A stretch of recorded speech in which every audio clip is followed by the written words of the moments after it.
So how can you tell if your church is a worldly church full of unconverted people?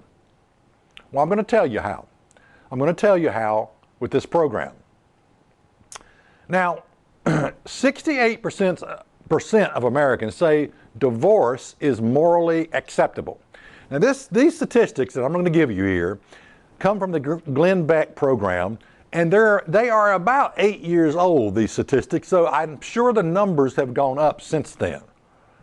Okay, 68% of Americans say divorce is morally acceptable. So the question is your church a worldly church? Well, how does God view divorce? Okay, we just read that 68% of Americans say divorce is morally acceptable. Well, how does God view a divorce?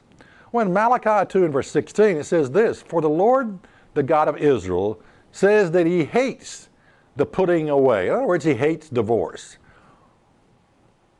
Okay, God hates divorce. He hates the putting away. All right? Why? Well, it's because of the children. You know, the one who suffers the most in a divorce are the children. Now, Jesus did give one reason for divorce. It's found in Matthew 19 and verse 9. "And I say unto you, whosoever shall put away his wife, except it be for the fornication, and shall marry another, commits adultery, and whosoever marries her which is put away does commit adultery." So fornication is one of the legitimate excuses for a divorce. That is, one of the other partner has been unfaithful to the other. Okay? All right. Now, is there life after divorce? Well, I want to offer you something here, a booklet by that title, Is There Life After Divorce? Order that. I think you will be encouraged by that if you've been through a divorce. You know, it goes into explanation about divorce and remarriage and remarrying, and it will give you some good instruction and I think some encouragement from that little booklet. I can send that to you free of charge. But my point is this: the divorce rate among Christians is the same as non-Christians, about 50%. So how can you tell if you're in a worldly church? Well, you could start by asking, how many people in this church are divorced? You know? And if it's the majority, well, then here are people doing something that God absolutely hates. God hates the putting away. God hates divorce. So this is one of the ways you can tell if you're in a worldly church or not. They just don't care about the issue of divorce. It's no big deal. Staying faithful to one another or anything like that.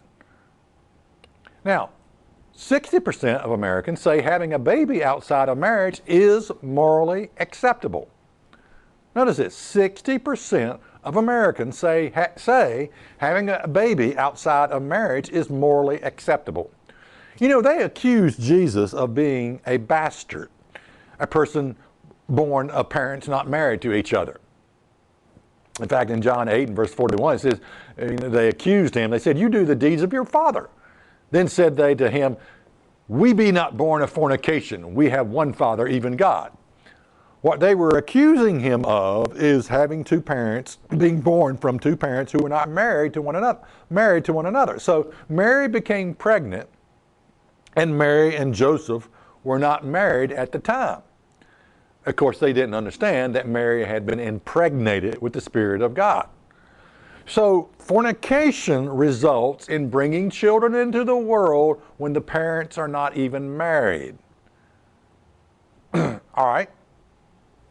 But 60% of Americans say having a baby outside of marriage is morally acceptable. So how do you know if you're in a worldly church, a church filled with unconverted people? Well, you just ask the question. How many people in this church believe having a baby outside of marriage is morally acceptable? You might be shocked at the hands that would go up. I don't know if they'd be honest. I don't think they'd be honest if you asked it in church. But this is how you find out if you're in a worldly church.